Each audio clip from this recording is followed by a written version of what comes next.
بسم الله الرحمن الرحيم الحمد لله رب العالمين والصلاة والسلام على نبينا محمد وعلى آله وصحبه أجمعين. Dans cette vidéo, nous allons parler de la lapidation des stèles, un rite qui doit être accompli par le pèlerin. Il faut savoir que parmi les obligations du Hajj, il y a la lapidation des stèles et cela a lieu le jour de l'Eid et également pendant les jours de Tashriq. Quant au jour de l'Eid, il y a une seule stèle qui doit être lapidée, c'est Jamratu al-Aqaba. Elle doit être lapidée cette fois, c'est-à-dire en jetant cette pierre. Donc la lapidation est obligatoire et elle est accompagnée de takbir, c'est-à-dire la formule Allahu Akbar, qui est donc recommandée avec chacun des jets. Il faut savoir que les ulama se sont divergés pour statuer le début de la lapidation. À partir de quand un pèlerin peut commencer à lapider la grande stèle le jour de l'Eid? Pour l'école des Shafi'ites et des Hanbalites, cela commence après la moitié de la nuit de Muzdalifa. On avait vu dans une vidéo précédente que les personnes faibles avaient la permission de quitter Muzdalifa après minuit. Donc les Shafi'ites et les Hanbalites considèrent qu'il est permis de procéder à la lapidation après la moitié de la nuit. En revanche, pour les Malikites et les Hanafites, la lapidation ne peut se faire qu'après le Fajr. Aussi, et parmi les questions également importantes par rapport au temps de la lapidation, celle qui concerne la lapidation des jours de Tashriq. Pour les jours de Tashriq, la majorité des savants considèrent que la lapidation doit se faire après le zénith, car le prophète sallallahu alayhi wa sallam l'a fait après le zénith. Il faut savoir également qu'il existe des opinions de grands savants connus pour leur intégrité et leurs compétences qui ont autorisé de faire la lapidation avant le zénith également. La lapidation est un acte d'adoration qui a pour objectif de se rappeler Allah subhanahu wa ta'ala. Le prophète alayhi sallam a dit إنما جعل الطواف بالبيت والسعي بين الصفا والمروة ورمي الجمار إقامة لذكر الله. Allah a prescrit le tawaf et le sa'i et la lapidation des stèles afin de se souvenir d'Allah subhanahu wa ta'ala. Donc quand le musulman lapide les stèles, c'est pour se rappeler d'Allah azza wa jal, c'est pour montrer l'animosité qu'il a contre Shaitan.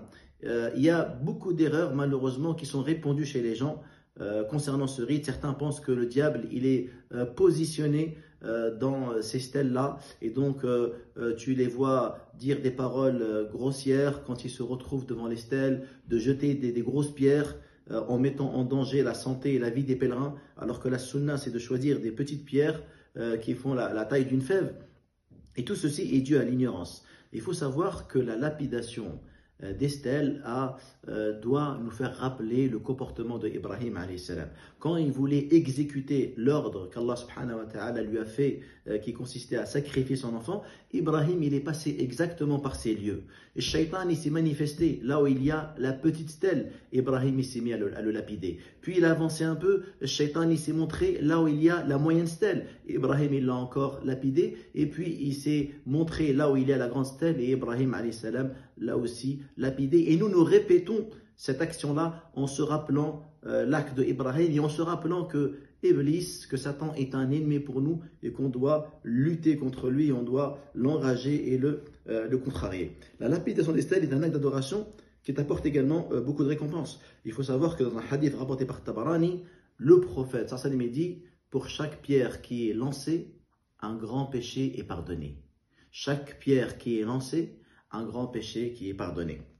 Donc soyez vigilants de bien accomplir ce rite-là et sachez que ceux et celles qui ne seront pas en mesure de faire la lapidation des stèles pour des raisons de santé, ils pourront déléguer d'autres pèlerins qui feront cela à leur place. C'est pourquoi donc je recommande à mes frères et sœurs de préserver leur énergie pendant le pèlerinage pour justement avoir la force physique pour faire soi-même justement ce rite, et dans le cas où on ne pourra pas, ou sachez qu'on peut donc déléguer autrui pour faire cette action-là, qui est obligatoire. Je rappelle également qu'il est obligatoire de jeter cette pierre.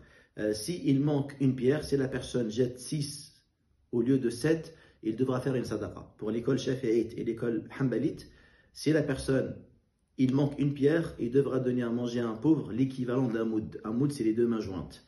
Et s'il manque 2 pierres, il devra faire 2 sadaqas, c'est-à-dire donner à manger 2 mouds. Un moud, c'est à peu près 700-800 grammes de nourriture. Si par contre il lui manque 3 pierres, à ce moment-là, il devra égorger un mouton.